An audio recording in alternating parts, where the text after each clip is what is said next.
I abhor this. I absolutely abhor. There is nothing, and I'm telling you, there is nothing I hate more than this. And I'm going to share with you exactly what it is. One of my friends today, I'm not going to name names, all right? Because we don't name names here. We don't shame people, okay? We don't shame people. So, I want to share a particular bit of information with you. You control the story, right? You are the writer. You control the story. You are the ultimate master of the story. And so there's that moment. There is that moment when one of your friends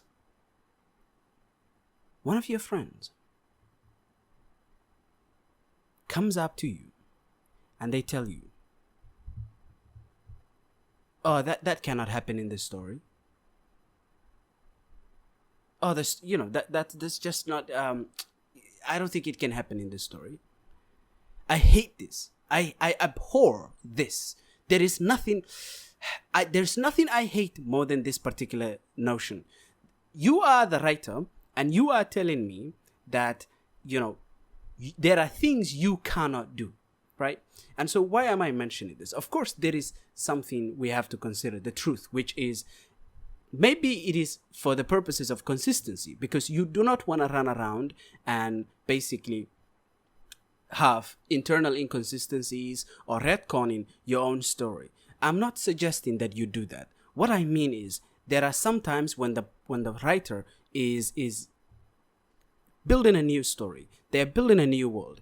They haven't even published the book. The book is being edited, right? One of my friends, I was editing, the first 15 chapters in his story, and we live even in the same building, and I was working the details out, and I told him there are so many more engaging ways to engage this particular story or to tell this particular story, and you would be better off actually trying to maybe add more characters or more conflict to the story, which can easily be drawn from within the consistency of the particular story, right?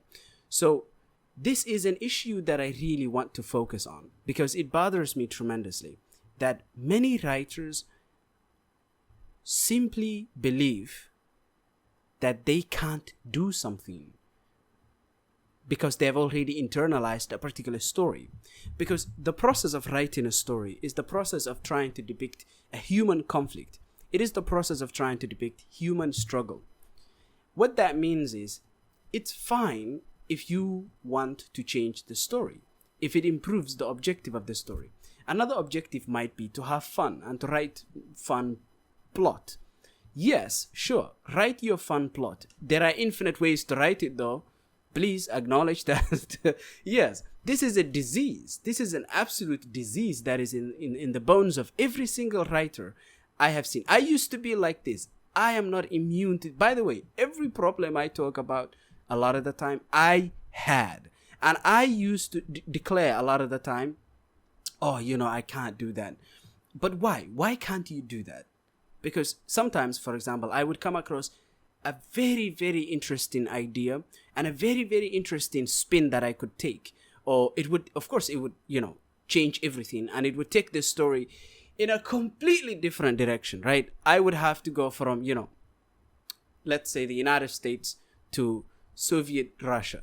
Yes. And so it's a completely different world, and it's a completely different characters, and it's basically you change 90% of the story. However, it's going to be a lot more interesting, and it's going to be a lot better. I even had this in the last summer.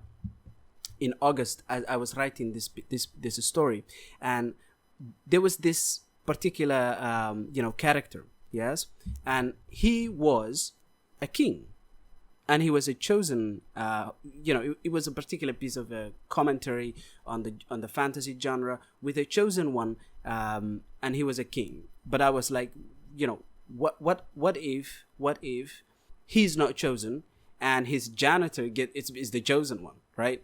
So what if the janitor becomes the chosen one, and the janitor, the one that is the least expected to become the chosen one, and he becomes the chosen one. And so that makes the story a little bit more interesting. but I would have to rewrite like 40,000 words. And obviously, I didn't imagine the story that way initially. So obviously I can't do it. But why? Why can't I do it? Why can't I do it? I actually can. Am I not the author? Are you not the writer? Are you not the master of your story? And so it is a disease that you will struggle with as a writer. I believe I am going to struggle with this for the rest of my life. And I believe, welcome to the club, you are also going to struggle with this for the rest of your life. Yeah? And so ultimately, when it comes to this particular issue, always ask yourself, the story, the way it is, the way your characters are, the way the world is, the way the drama is depicted, the way the chapters are organized. Why? Could you make it better? Could you change it? Could you get rid of it? Could you get rid of 90% of the story? And the answer is yes. Please don't limit yourself. The answer is obviously, literally, factually, correctly, blah blah illy, yes. 100% to 100%, the answer is yes, yes, yes. You are the master. Who else but you? So and the story is always better on the other end. It's a lot more exciting too, because you remember what it used to be and how awful that was and how much better it is right now. So my advice would be to myself, to you, to your mother if she writes, okay, to your children if they write, to your friends if they write, to whoever writes around the world. Yes, you can. It's your story. You are the master of it. And that is where I'm going to leave it today. I hope you took something from this video. Let me know if you have any thoughts. Have a nice day. Bye.